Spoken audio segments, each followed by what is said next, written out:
is the Dark One, Part 6. Later that night, Damon and Courtney were at the local diner waiting for Catherine and Mason to arrive from the game. Courtney was still shaking. Court, are you okay? Courtney shook her head. No, I'm scared. How was he able to appear there? He couldn't even leave the forest the other night. Damon shrugged. I have no idea.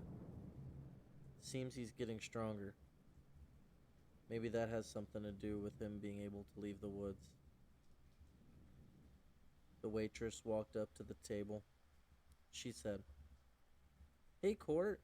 And oh my gosh, is that you, Damon? Look at you two all grown up. Court forced a smile. Hey, Anna, Damon replied.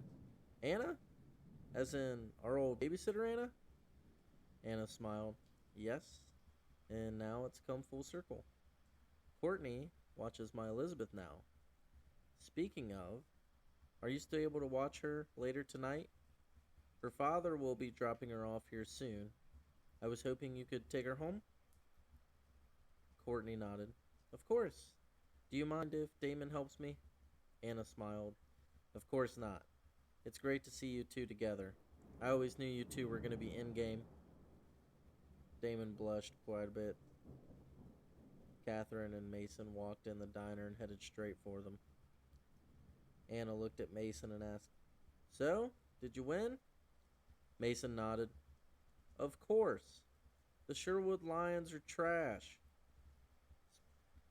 Do you mind if I get the usual, by the way? I'm starving. Anna patted Mason on the head. Of course. Cat, do you want anything? Catherine replied, I'll take a coffee.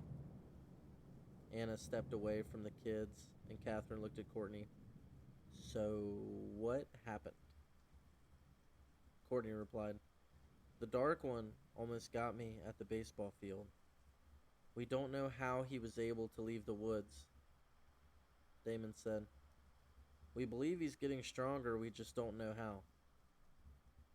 Mason said, Well, as you know, my dad, being the police chief, has some perks, and I overheard him last night saying that they may enforce a curfew soon.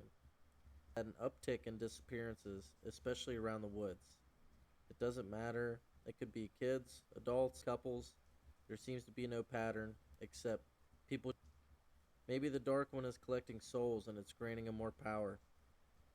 Damon asked, But why now? Why wouldn't he have done this earlier? I mean, he's been around since the beginning of Corpus Morris history.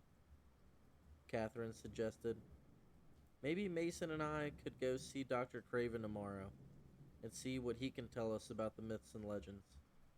Maybe he knows something we don't.